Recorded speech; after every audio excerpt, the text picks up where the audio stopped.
దద్దమ్మ లెవెన్ రెడ్డి నువ్వు ఉన్నప్పుడు ఏమిచ్చారు? మొత్తం లాగేశారు కదా, ఏమీ లేదా. నువ్వు చెప్పిన కోటి ఉద్దు తుఫాన్కి ఇప్పుడు కోటి చెప్పి అది ఇవ్వవు. ఈ విషయం నీకు తెలిసిందా? నాకేంది, ఏపీ ఓల్ మొత్తం తెలుసు. కోడి గుడ్లు తిని డబ్బులు నీరా నీ అమ్మ బడా 3.5 కోటి తినేసాం.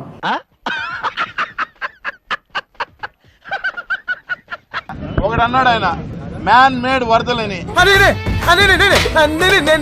మ్యాన్ మేడ్ ఫ్లడ్ వల్ల జరిగిన ఘటన ఇది. మ్యాన్ మేడ్ ఫ్లడ్ వల్ల జరిగిన ఘటన ఇది.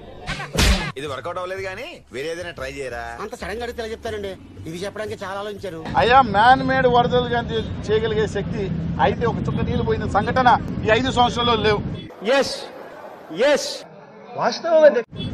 ఈ రోజు పైనుంచి వస్తున్న వరదల్ని కూడా ఆయన బాధపడిపోతున్నాడు. పెద్ద మాట అన్నాడు సరాడు. తట్టుకోలేకున్నాడు, కడుపు మండి రగలుతుంది అతనికి పాపం. ఒక పక్క ఈ రాష్ట్ర ప్రజలు బుద్ధి చెప్పి ఈ షాకులు తట్టుకోలేక ఇప్పటికే గజని మైండ్ దొబ్బి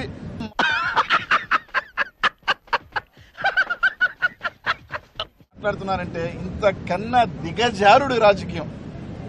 సిగ్గుండాల. నవ్వు ఆపుకుంటున్నావు కదరా. కానీ ఈరోజు హెవీ రైన్స్ పడితే అది మానవ తప్పిదం. మ్యాన్ మేడ్ ఫ్లడ్ వల్ల జరిగిన ఘటన ఇది. సో దీని మీద ప్రభుత్వం మీద కేసు పెట్టాలని మాట్లాడటం ఆయన దిగజారుడు రాజకీయం. తిట్టదని చెప్పరా. ఎందుకంటే 29 సెంటీమీటర్ల రైన్ఫాల్ అనేది ఎవరు కూడా ఎక్స్పెక్ట్ చేయనిది. ఇప్పుడు ఎక్కడ కొట్టాలరా నిన్ను? పట్టుకుంటే పని మార్గం లేదా? కాబట్టి ఇది మానవ తప్పిదం ఎలా అవుతుందో ఆయన చెప్పాలి. ఈ రోజు వర్షాల వల్ల ఈ వరదల వల్ల ప్రజలు కష్టాల్లో ఉన్నారు. నీకు దండం అమ్మా, నువ్వెక్కడ దొరికావే నాకు. వీలైతే సహాయం చేయండి, వాళ్ళకి భరోసా ఇవ్వండి, లేకపోతే సైలెంట్ గా ఉండాలని కూడా కోరుకుంటున్నాను. నేను వస్తాను బాబు, నాకు నిద్ర వస్తుందండి. మానవ తప్పిద్దాం పైనుంచి వాటర్ జగన్మోహన్ రెడ్డి గారు పోసాడా? నీలాంటి యూజ్లెస్ ఫెలో తప్ప ఎవడు అలాంటి మాట. ఎన్ని గంటల్లో వచ్చినాయి, ఎన్ని గంటల్లో లేచిపోయింది? రాత్రి 12ంటికి మొదలెడితే పొద్దున్న 6ంటికి డ్యామ్ కొట్టుకుపోయింది. ఎంత ఘోరం జరిగిపోయిందిరా. సిగ్గు శరం లేదు, వయసు వచ్చింది, బుద్ధి రాలా.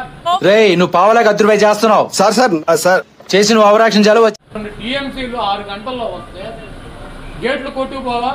ఎవడు ఆపుతాడు నీళ్లు? Okay, no use. వాడు విండండి. ఆపగలిగినటువంటి శక్తి ఉంటుందా ప్రళయాన్ని? అంటే అది ఏడు మానవ తప్పిద్దాం సింపతి పొందాలని చెప్పి వరద బాధితుల దగ్గరికి కూడా వెళ్ళి మ్యాన్ మేడ్ ఫ్లడ్ వల్ల జరిగిన ఘటన ఇది. వచ్చి రాజకీయ వ్యక్తి అసలు నా గురించి ఏమనుకుంటున్నారా? జనానికంటే పిచ్చెక్కిదో అనుకోవచ్చు. ఇన్నేళ్లు నాతో తిరిగి నా గురించి ఇదేనా మీరు తెలుసుకుంది? ఇది మానవ తప్పిదం అని మాట్లాడతారు. మ్యాన్ మేడ్ ఫ్లడ్ వల్ల జరిగిన ఘటన ఇది. దుర్మార్గం కదా ఇది.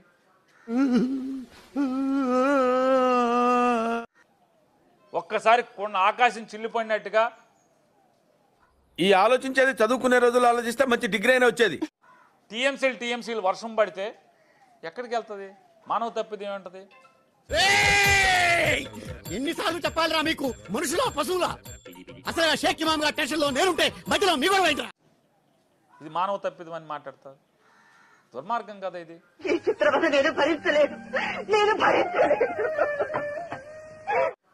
ఎంత కిరాతకం అంటే మీరు మారితే ఏమన్నా ప్రజలు మారటానికి అవకాశం ఉంటుంది.